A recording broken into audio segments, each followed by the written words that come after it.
yeah, we're just gonna make some pancakes. Hopefully a couple people trickle in, but we've got a lot to do, so I want to get going so we don't miss out on any of this fun stuff. We are making a Dutch baby pancake, American buttermilk pancakes, and classic crepes. So there's 3 different batters. They're all variations on the same theme, but they are all different. So we need to mix 3 different things. All of the ingredients that I have are out. The Dutch baby goes into the oven and takes the longest. So we're going to get that one going first. That we want to make sure we have the time for. Such a fun, delicious thing. It's also called the German pancake. It is really a treat. My brother makes them a lot with his family. It's fun.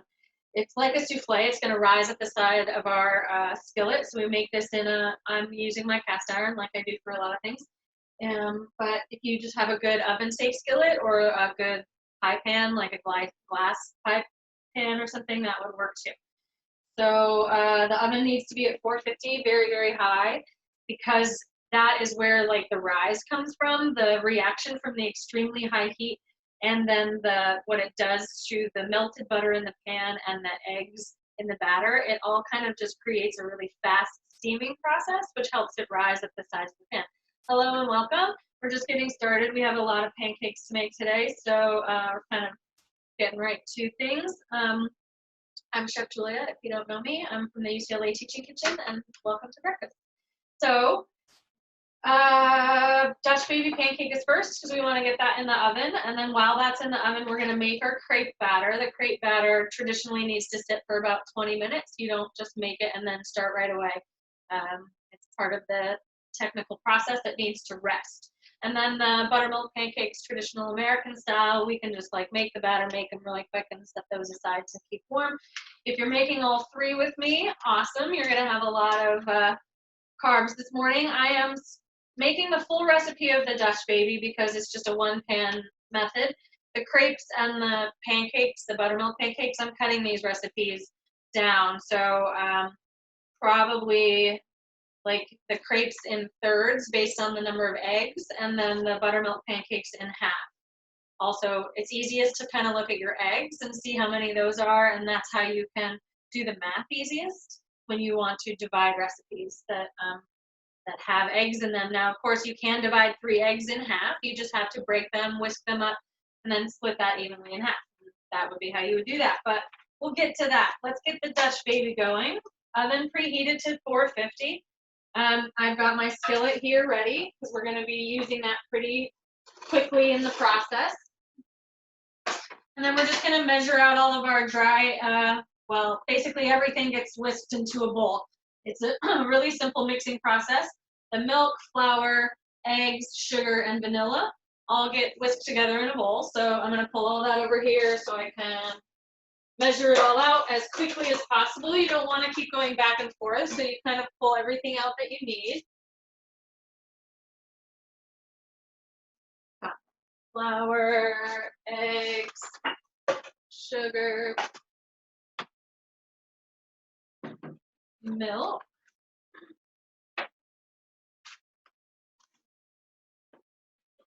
Okay, we need liquid measuring cups, and dry good measuring cups are actually a little bit different. I do recommend using liquid measuring cups to measure liquid.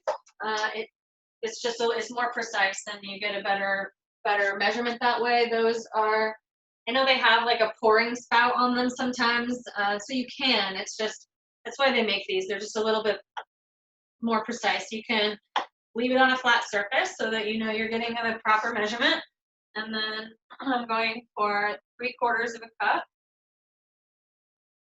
You can use any kind of milk for this, as long as it's like an unsweetened kind.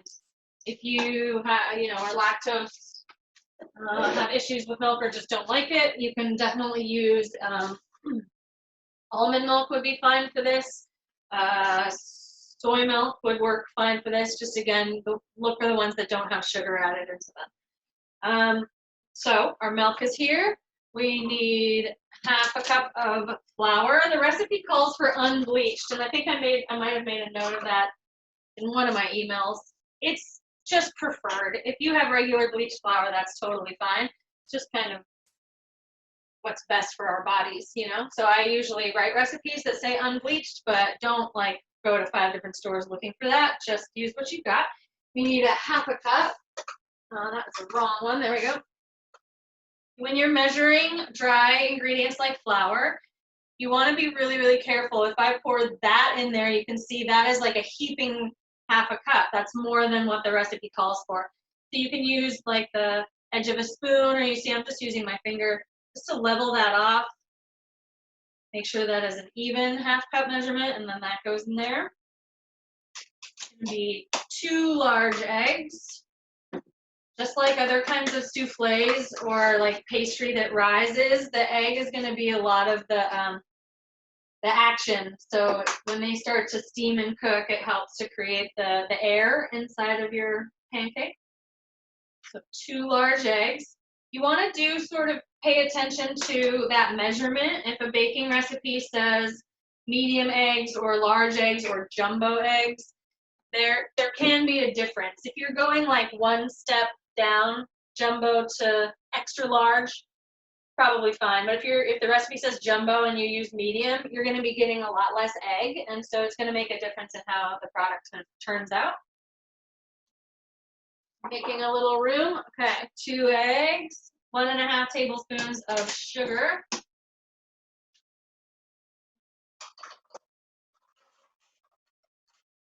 You can make your pancakes a little bit sweeter, I suppose, but it doesn't need very much. Usually we end up topping things like this with fruit, powdered sugar, lemon juice, and sweet things. So you don't need to always over-sweeten the pancake itself.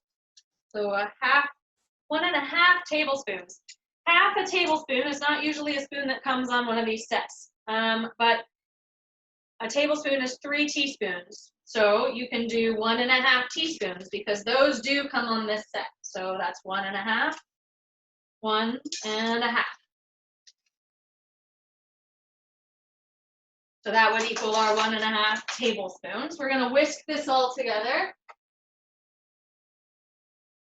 Break up your yolk first. Make sure that that gets well incorporated. You can whisk kind of in any way. You are trying to give it some volume.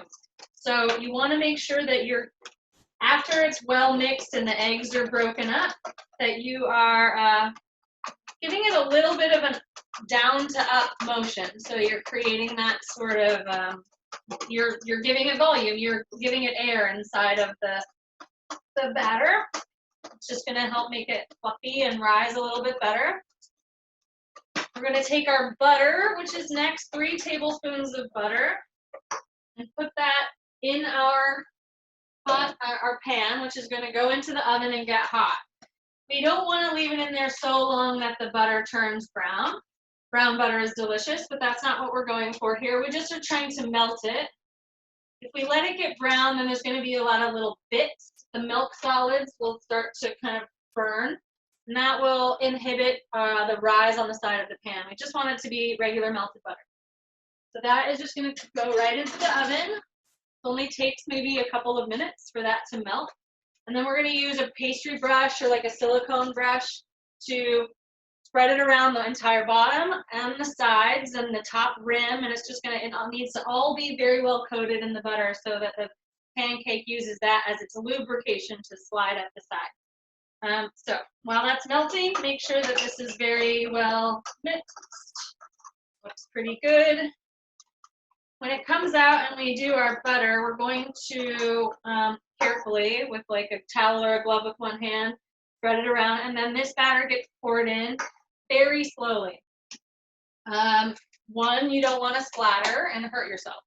2, you don't want it to start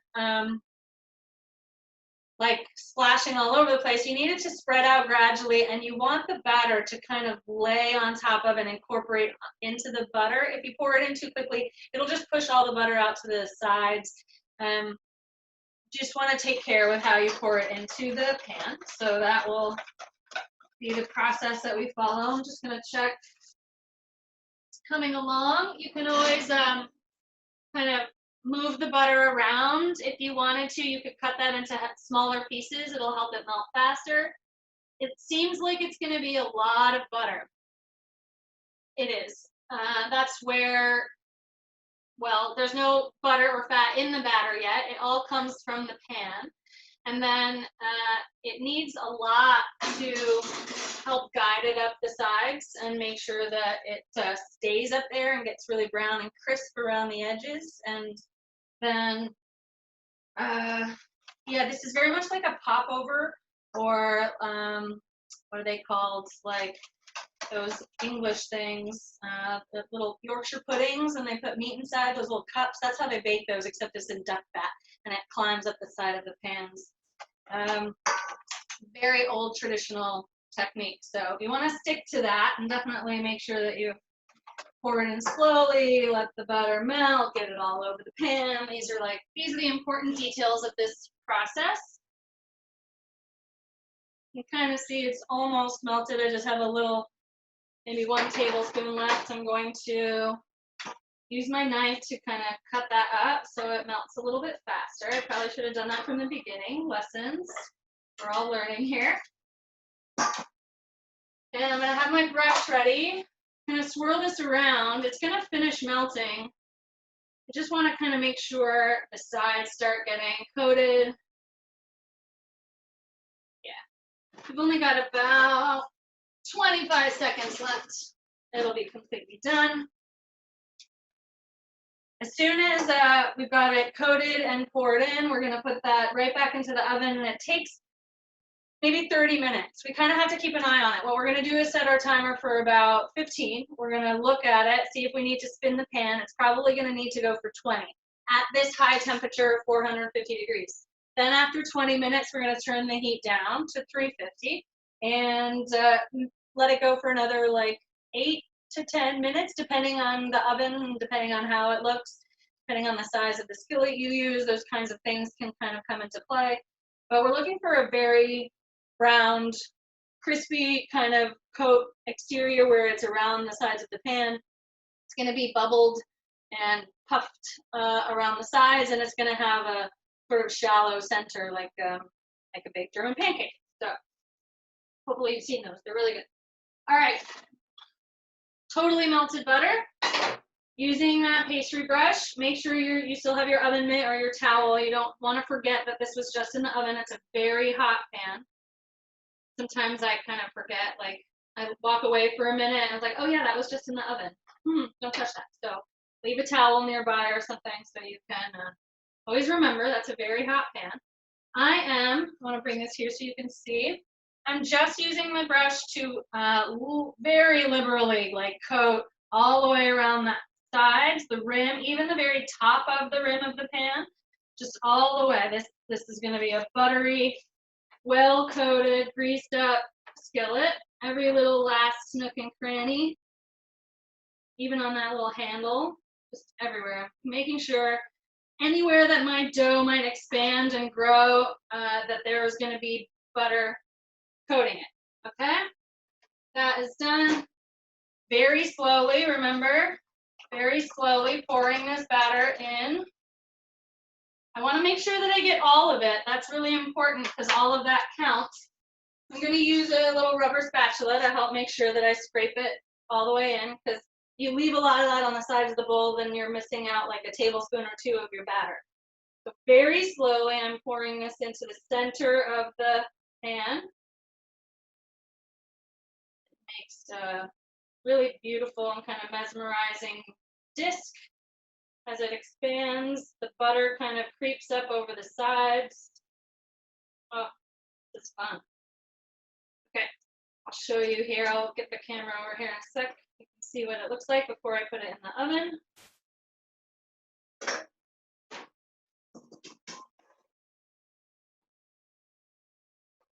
don't want to lift the pan up to really disturb it too much, but I think you see this, how the butter has kind of spread up and over on the sides. The batter, it pooled from the center out.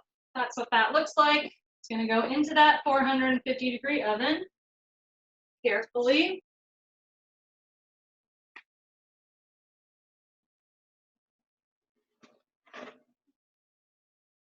And even though I know it's going to take about 20 minutes, I'm going to set my timer for 15 just because my oven is uneven like most ovens are. And I'm likely going to want to give it a 180-degree turn at least partway through this process so that it's not like really done on half of the pan and then not as done on the other half. So I'm going to check it at 15, but it's probably going to go until 20. That's just helps you stay kind of ahead of the game and on top of what you have going on in the oven when you do things like that. Okay, we're going to clear this up pretty quickly. We're going to jump right into our crepe batter because that needs to rest for about 20 minutes before we can start making them. So we want to make the batter quickly. We're going to whisk the eggs and the milk together. You can make this in like a jug or a jar because all you have to do is shake it. You can make it in the blender. I'm just going to make it in a bowl with a whisk. It's the simplest, and I've got it already. It says you can use oil or melted butter. I'm going to be using a canola oil in the batter because we're going to cook it in butter, and I figure that was enough butter. So we whisk the eggs and the milk, and then add the oil, whisk that together, and then we add the flour, salt, and sugar, which have been added already. So we're going to mix our wet and then mix our dry. This is very much like our muffin method and very much like the muffin method from baking class. We do not want to overmix this. So just like a few stirs should bring the dry ingredients into the liquid, and that's pretty much okay. You don't want really giant lumps, but small lumps are fine. They'll kind of cook themselves out. So I'm going to get my ingredients back over here in a new mixing bowl. I'm going to be cutting this down, like I said, probably in, I guess, thirds because of the eggs. Just looking at the math for the rest of it. I don't need this many crepes. So actually, let's just cut it in half. So 1 1/4 cups milk is going to be, I need a calculator for this.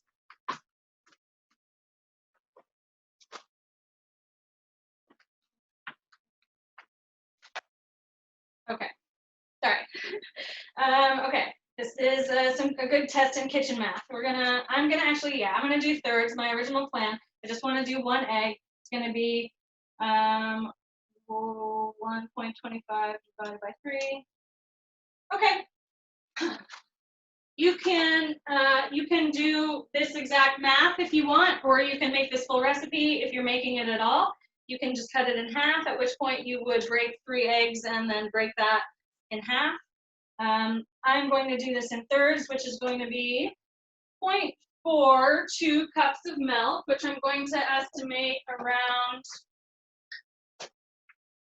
well, it's clearly between 1/3 and 1/2. I'm going to go a little under half, so it's, yeah,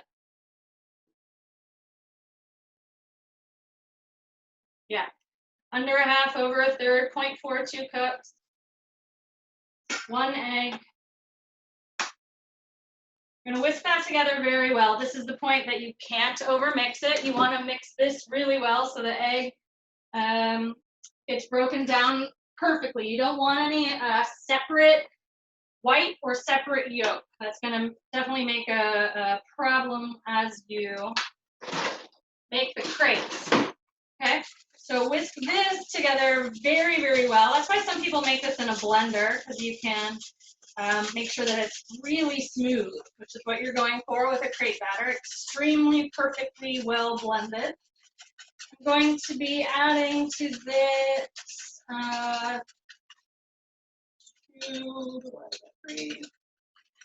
2/3 of a tablespoon of oil.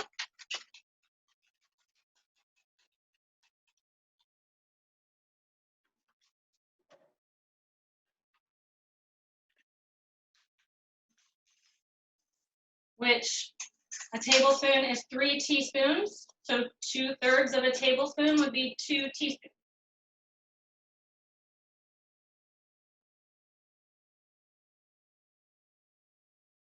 Okay, whisk that together very well. Again, you want this to be like a completely emulsified, cohesive liquid. You don't want it to have any separation or different colors or little specks of egg white. Okay, and then in a separate little container or a small bowl, you're going to mix your dry together so that they're already kind of incorporated with each other. And then that's going to go into our wet.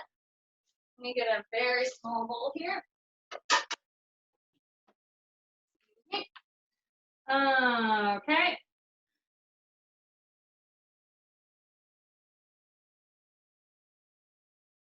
So some more math, 4 divided by 3.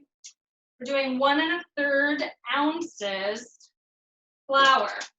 Now this is pretty specific because the flour is the part that like makes or breaks a crepe. You want to have just enough to create the bind, but obviously not so much that it becomes just like a gummy, thick pancake. So this is going to be a pretty small amount to measure, but I've got a scale. The regular recipe calls for 4 ounces of flour, which is just a little bit less than a cup. So if you were to be measuring this in a cup, that full recipe, you would just go a little bit under a full cup of flour, and then you're good. You don't need to weigh it all out, which means if you're dividing that by 3, we could just do a little bit less than 1/3 of a cup of flour, and you'd be pretty accurate. I have a scale, so I'm going to just try it out and see what we see. Okay, I'm going for 1 1/3 ounce of flour, which is going to be very interesting to measure because it's not going to be very much. So I hope the scale picks it up. Yeah, it's picking it up, sort of. Yeah, and that was about a little less than 1/3 of a cup. Okay, not crazy. Good. So I've got my flour. I'm going to mix in now my sugar and salt. And this recipe, this actually does call for kosher salt. This was worked out with those larger granules of salt. If you don't have kosher salt, then just add a little bit more of that like smaller salt. The kosher salt just has a more dense flavor once it all breaks down in the food. So this one calls for kosher salt. We're doing a 1/2 teaspoon divided by 3. My goodness. I'm just going to use my 1/2 teaspoon and only fill it up 1/3 of the way. Here's my kosher salt.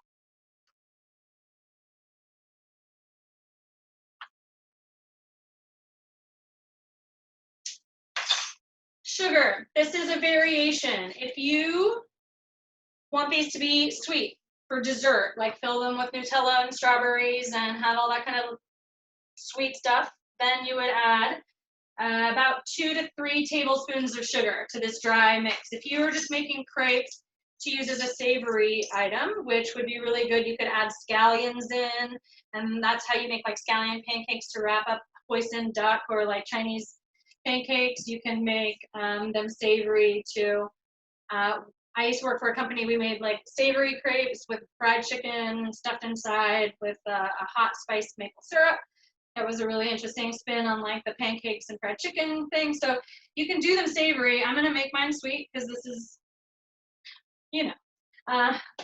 So 2 to 3 tablespoons of sugar, kind of depending on your taste. I'm just gonna do 2 because that's sweet enough for me. I'm gonna top it with some more sweet stuff. So 2 tablespoons of sugar into that dry mix. So our flour and our salt are really gonna be well mixed together. Have any more little whisks? Just going to use a fork. Make sure this dry stuff is well mixed. We have our flour, salt, and sugar. You can now, you're going to do, this is another sort of one of the little tedious items in the crepe batter. This is why it's a very traditional French thing. You can, you're going to measure out 3/4 cup of this wet, which we don't have that much. So we're going to measure just about half of this wet out and pour that into the dry first, very slowly. I'm just going to use the same whisk to mix it, but we don't want to over mix. So you can make a little well. You see this bowl? Yeah, make a little well in the center. And pour your liquid kind of there. And then bringing the flour from the outside kind of into the middle, stirring it all around right there. The flour will kind of bring itself in. You want to gently mix this. I'm definitely not like using a lot of force or over mixing. I'm just sort of folding it all together, making sure that the flour gets covered up by some more of that liquid. There are definitely lumps down in there. That's okay. It's going to form kind of like a pasty consistency. There's still some lumps. We're going to add the rest of our liquid. And then we're going to finish mixing that again pretty carefully. It's going to be very watery. I want to use my spatula, make sure I get all of that out. All of that counts.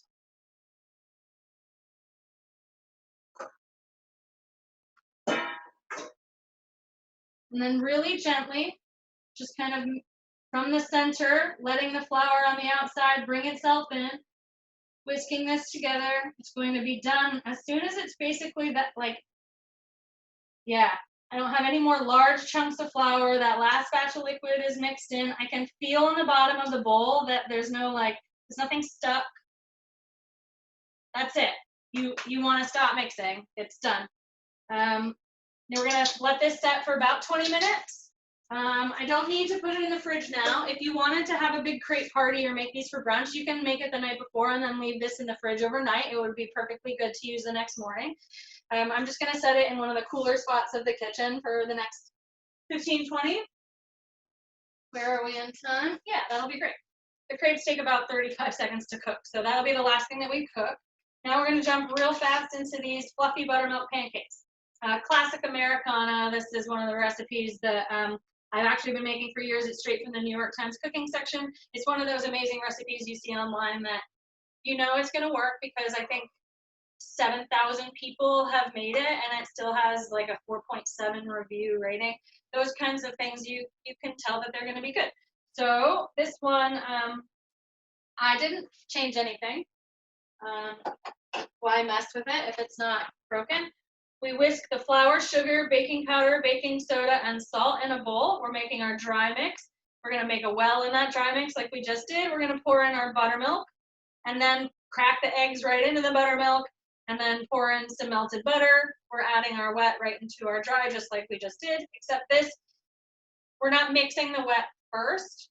It kind of creates more volume inside the mixture because these, we can overmix them. You don't want them, they'll become very hard and flat. So you want to give it the air in the process, but it gets that from the addition of baking soda and baking powder. So that's how these are going to be really nice and tasty. I couldn't find buttermilk at the store. I had this issue yesterday with our baking class, so I made my own. Buttermilk you can make by mixing regular milk with either white vinegar or lemon juice. So it's a 1 cup milk to 1 tablespoon acid ratio. Whisk that together and set it aside, and it'll kind of curdle up and make buttermilk. So if that happened to any of you, don't fret. You can still have buttermilk. I see there's something in the chat. Sorry, let me bring this up. The salt measurement for the, sorry, when did this question come up? I'm really sorry. For the Dutch baby or for the crepes? The Dutch baby, it was, oh, I'm sure you're asking about the crepes because I was doing all that weird math. The ½ teaspoon salt. Did I even do that? I don't think I put that in there, did I? Oh yeah, I did.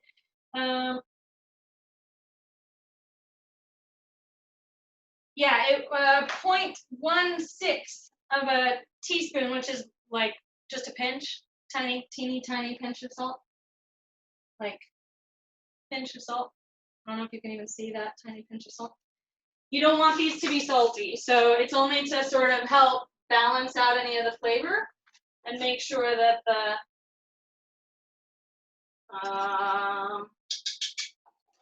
it just kind of like brings out the sweetness and the other things that you added to it by adding salt to stuff, but we're not trying to make it taste salty. So the very smallest amount. Sorry about that. I missed that when we did that. Thank you, because I think I missed that. So crepes. Let's get all of our stuff over here and into our bowl. I'm going to use a bowl here. Ooh, timer. Okay, so let's just look at our Dutch baby. Ooh, yeah. Okay. I'm going to show you very quickly because I need to get it back in the oven. But it's starting to brown and puff, and it's definitely browning more on one side than the other. So I'm going to spin it just a 180, put it back in there, go for about 5 more minutes. And then we're going to turn our heat down and let it go for another 8 to 10. Okay, pancakes.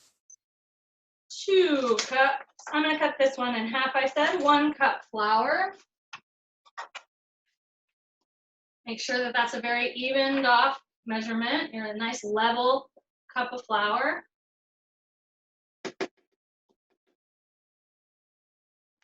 3 tablespoons sugar is going to be 1.5 tablespoons sugar, which we now know is 1.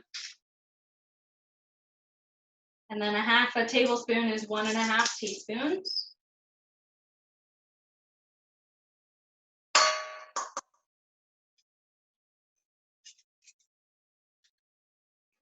Make sure it's nice and level. And then our 1.5 teaspoons baking powder is going to be 3/4 teaspoons. And you should have a 1/4 teaspoon measuring spoon on most of these sets. So you do that 3 times. Baking soda, it's going to be the same for baking powder and baking soda. 3/4 teaspoon. Try to use the edge of the box like it has that little flap on it. You can scrape it along the bottom to get a good level measurement. So 1, 2, 3 baking soda. And then same baking powder. It has that, usually the cup of the box has a little edge. You want to scrape and get a level measurement. And that's your leavening. That's going to make these nice and fluffy, both of these things working together. Salt, 1.25 teaspoon kosher salt. So that's just going to be a little bit less than what we just did. So that's just like 2/3. 1. Okay. Going to whisk this together just so that it's well mixed. Make our little well. We're going to pour in our buttermilk. And I made 1.25 cups.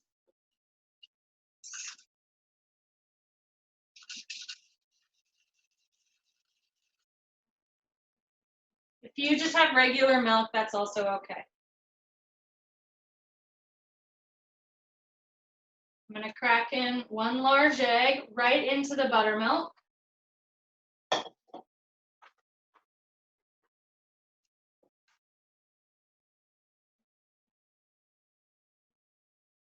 And then we need to have 1.5 tablespoons of butter melted. Got that measurement here. I just have a small skillet. I like to do it really fast on the stovetop. You can put it in a little bowl and melt it in the microwave. You could have this done in advance, but this takes about 20 seconds. Just kind of stir it around on the heat. And then you can pour it in. We are going to be whisking this together first by breaking up that egg yolk and kind of bringing it in from the center, and the dry ingredients will pull themselves in from the outsides. That will kind of start to incorporate it all together, and we want to, just like the crepes, we want to stop just as soon as they are pretty well mixed. We don't want to overmix it too much. Small lumps are going to be okay. They will cook themselves out in the process. That is melted.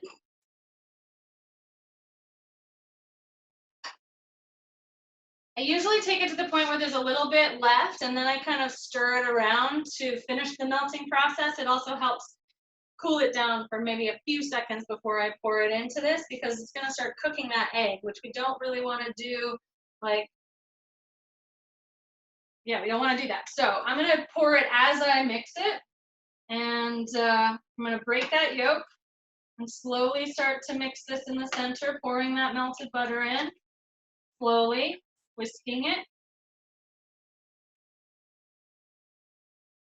This will just help, you don't want to make scrambled eggs inside your pancake batter.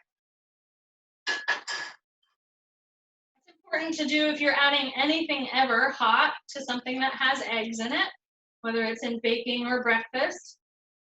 So I'm gently turning the bowl around as I go and gently whisking from the center, kind of trying to bring in some of the, just a little bit of leftover flour on the outsides here. Make sure that there's nothing sticking to the bottom of the bowl.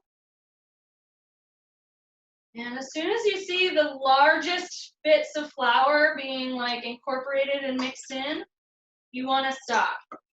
You don't need to worry about all of the lumps. You definitely don't want to overdo it. We're going to go right into cooking these. Getting into the fun part now. This has all been fun, right? So we're going to use, I have a big griddle type nonstick pan. You can use one of those like griddles that covers the entire burner. That would be awesome. I would love that. Don't have one. You can just use a regular skillet. Nonstick would be kind of the best, although a good cast iron would work great too, because that conducts the heat really well. So you have options. Don't stress about having, you know, whatever pan or this or that or the other thing. Just gonna make a little bit of space. Yeah, perfect timing. Turn this off. Check our Dutch baby. We're gonna turn this down. Oh, okay. I think that it only needs to go maybe 5 more minutes, 5 to 8 minutes in mine. It really depends on the ovens, you know, and how it's working, but look at that gorgeousness. I'm going to turn it down because what we want to make sure is that it is cooked through the middle and that we're not getting wet batter inside that middle center piece. So turn it down to 350 so that it doesn't keep getting too brown or crispy around the edges, but the inside is going to make sure that it's cooked completely through. That's going to work for, it depends. Like I said, maybe 5, 8, 10 minutes. It depends on your oven. And I'm going to set it for about 8.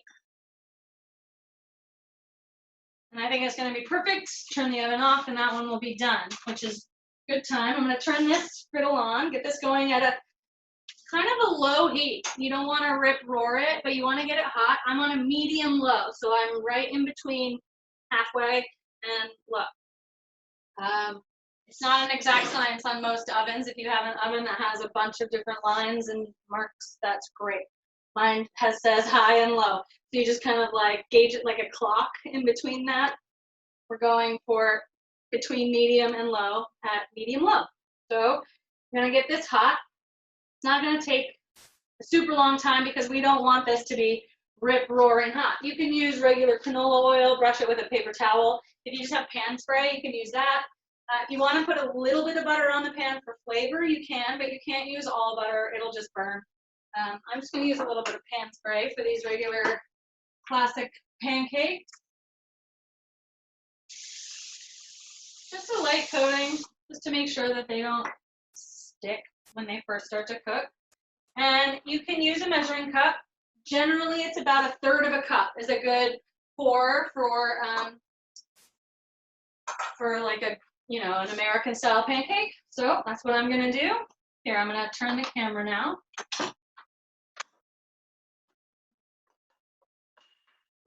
Sorry, loud noises. I think you can kind of see this. Yay. So I'm going to use that cup, kind of gently stir it up, making sure I'm getting an even amount of batter and flour and whatever lumps are in there.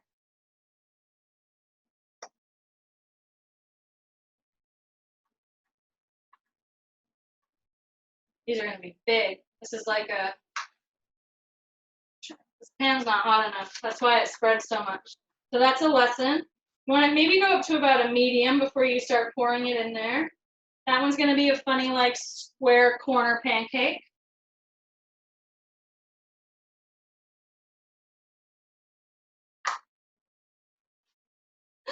Just gonna let this get a little bit hotter, make sure.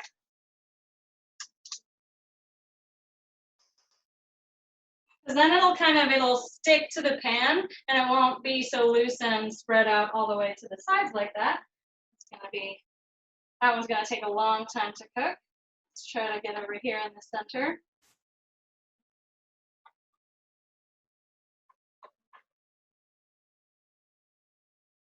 I'm also gonna do smaller ones, just because I want to show you a couple on the pan, but let's see. Yeah, this is working much better.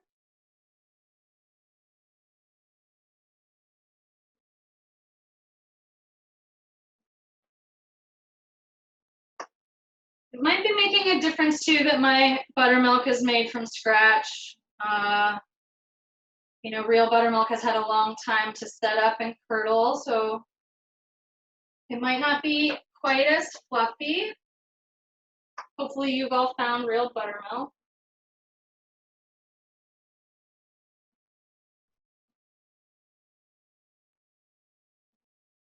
Yeah, these are very thin. I think that's just because it's too much of the liquidy milk and not enough thick buttermilk. So I think I can actually fix this. Another alternative for buttermilk is plain yogurt. I happen to have some plain Greek yogurt, so I'm gonna actually just mix that, a little bit of that in to thicken this batter up and see if that doesn't make a world of difference. I think it will. Though in the meantime, I need to get these off my pan. So when the bubbles start to form and then pop, that means it's time. Yeah, these are definitely not gonna work. They're so liquidy. Oh, this is funny. Okay, I'm just gonna let those kind of like finish so I can get them off the pan. I'm just gonna add about a quarter cup of this and see how that starts, if it looks like it's enough to thicken it.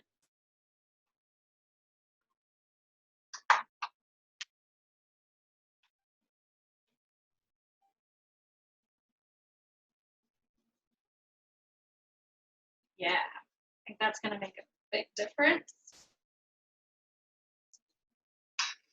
So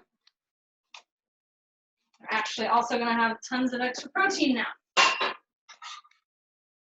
I'm just gonna try to get rid of these a little bit. They're still, I mean, they're probably gonna taste great. Just a little too thin for the process.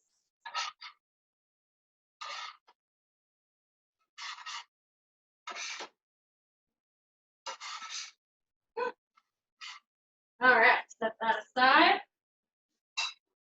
Everybody makes mistakes, even the pros. That is a fixable issue though, because there's multiple things you can do to substitute for that buttermilk. So let's see about this.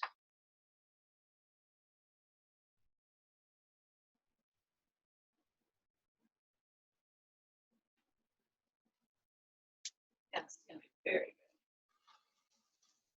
So we clearly have a much hotter pan now, so they're cooking very quickly. It's still only on about a medium, maybe 3/4 of the way between low and medium. But we let it get warm, which was where my first mistake. I put it in while the pan was still too cold.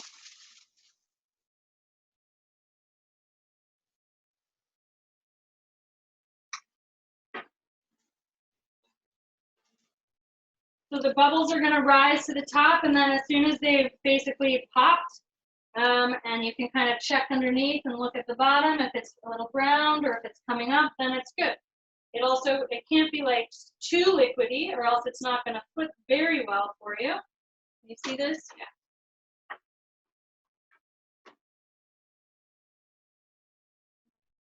Gonna keep making bubbles. Some of these look pretty ready.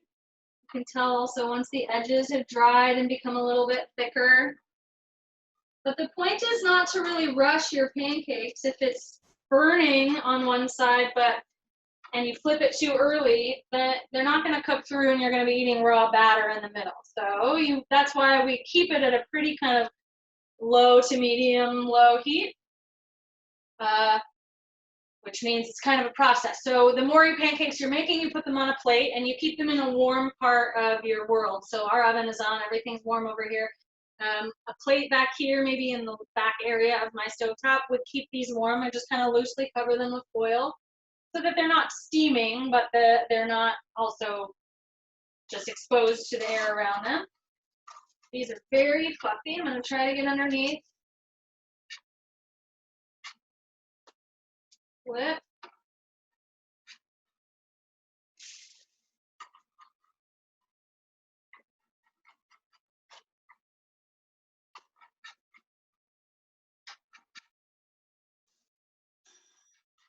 I highly recommend a fish spatula or one of those like the very, very flat, thin metal egg spatulas that are solid all the way through, not with slots like this one. This can be kind of difficult when you're trying to flip stuff that's a little bit wet. But you can see these are very fluffy, very, very fluffy. There's so much air in there. They're light as a pancake. Okay. So that's buttermilk pancakes. There's clearly like hit or miss. These look pretty good to me now. That yogurt went a long way to thickening them up. I'm going to get a little plate.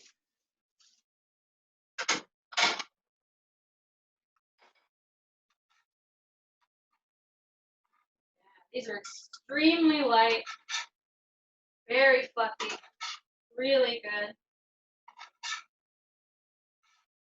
Top them with your favorite maple syrup or sugar or fruit. I like sometimes just like chocolate chips and strawberries. You can do a lot with regular buttermilk pancakes, creating sort of a mountain of pancakes over here. I want to switch pans. We're going to be making the crepes really quick.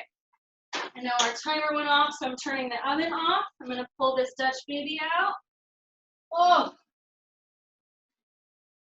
this is the good stuff. Look at this. That is going to be my food all day. That looks fantastic. I'm going to just set that here to stay warm. I want to show you the crepe method really fast. You want to have a good nonstick pan. But a round one. That nonstick square one would make hilariously large square crepes, which I guess you could do to make some sort of rolled up appetizer. That would be an interesting technique. I'm going to use this regular nonstick. It's kind of an egg pan. Make sure that it's nice and clean. So for the crepes, let's get that recipe back over here. Oh, sorry about that.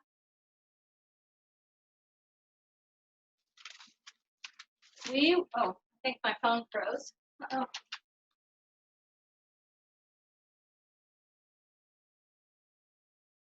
I think it got too hot. It's so hot over here by the oven. I think it just kind of shut itself down. Sorry, everybody. I'm glad you got to see that Dutch baby just in time. So I'm going to heat this crepe pan, and I'll show you, I'll be able to show you in the computer how I do this.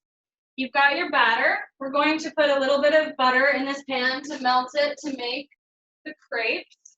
Just a little bit of butter. So I've got the pan heating, but it's on a pretty low heat. You want to get the pan hot, but then we're looking for a pretty low heat while it cooks. Just going to put a little bit of butter. Maybe a teaspoon.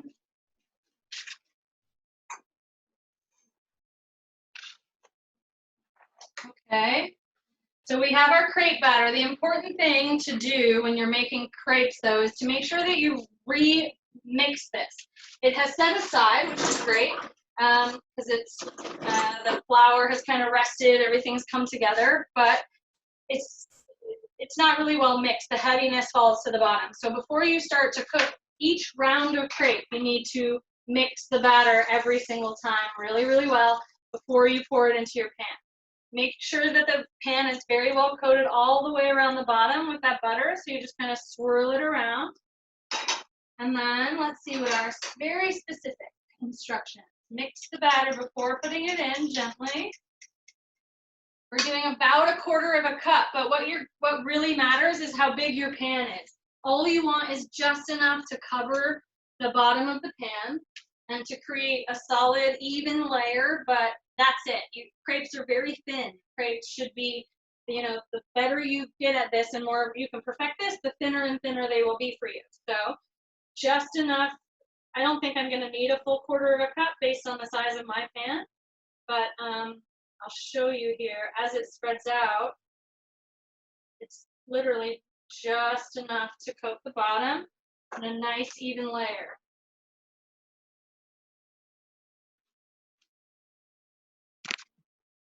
You can see that it's literally just enough, and it's already starting to cook around the edges, which you can see because our pan was hot. I'm gonna get it back on the flame because what we want to do is make sure that that layer underneath, the bottom layer, still at about a medium low. Sorry, you can't see me. You want to let that set up and firm up on the bottom, and then you're going to be able to grab the entire crepe and flip it over to just cook the other side. So about a medium heat now. It's going to set up the complete bottom of that crepe, let it cook entirely. Meanwhile, set some of this stuff aside, and then I'm going to get the Dutch baby over here and plate it up and top it up.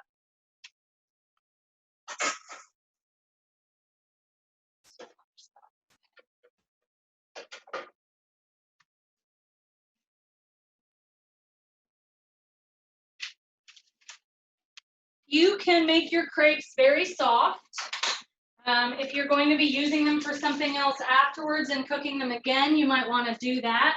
And that would be just as the sides are firm enough to kind of get a little spatula underneath there and grab it and flip it, you would do that just right at the time that you think you can. But traditional crepes should have a little bit of browning around the edges and a little bit of crispiness around the edges before you flip it. So we are looking for a little bit of caramelization. Usually in French cooking, it's like no color, perfectly yellow omelets. But a crepe is different. You want to have sort of the little lacy browned edges around the side before you start to flip it. So I'll bring this over there in just a second and show you. We're not to the point yet. In the meantime, I think I'm out of towels. Oh, there. I'm going to put this here.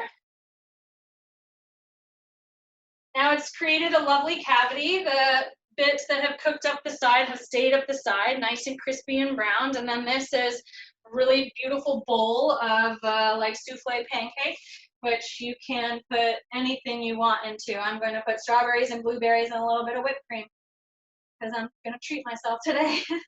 And now my crepe, I'm going to show you, has definitely become like a solid, it looks almost just like an egg. The edges are starting to be very firm. It's almost cooked through entirely. What I'm going to use is we call it it's a cake spatula. It's an offset spatula that you can get underneath things with a very, very, very small edge. But if you just use like a butter knife, maybe a thin-edged butter knife, you can just get under and lift up one of the edges. Use gloves if you need to. I just use my fingers. Very carefully. You can also just use the spatula entirely. I'm going to lift this up and flip it over with my fingers, but I want to make sure it's not sticking at any side before I do that. Yeah, we're clear.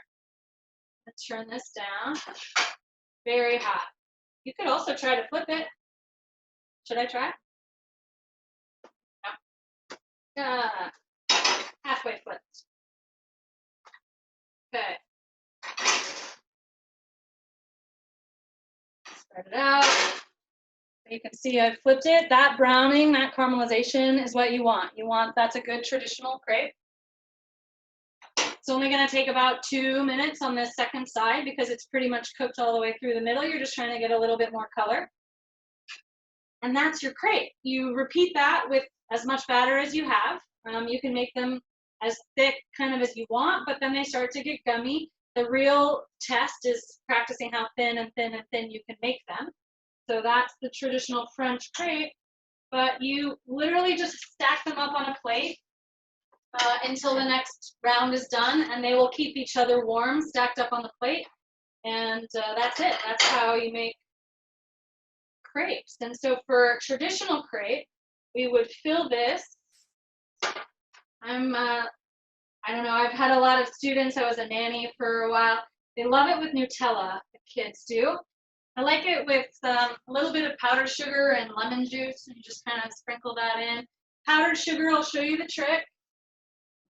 You want to use something like a sieve or like a spider, anything that has a very fine mesh holes in it, and you put spoon some of your powdered sugar into it.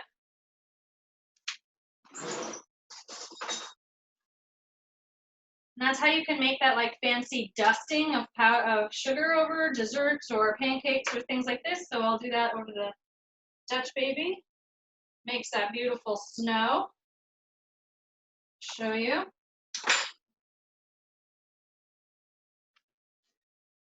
That kind of dusty, snowy look with the powdered sugar. That's how you do that. You just gently tap it through a very fine mesh thing. That's a really lovely way to plate different desserts or whatever. So the crepes, traditionally, you can fill it with what you want. Let's say some jam, let's say some whipped cream, let's say Nutella, chocolate, peanut butters, anything. You don't even have to fill it. Traditionally, you would then fold it in half and then in half. So you would be left with what looks like this like triangle, but it's all filled and it's got all that deliciousness inside.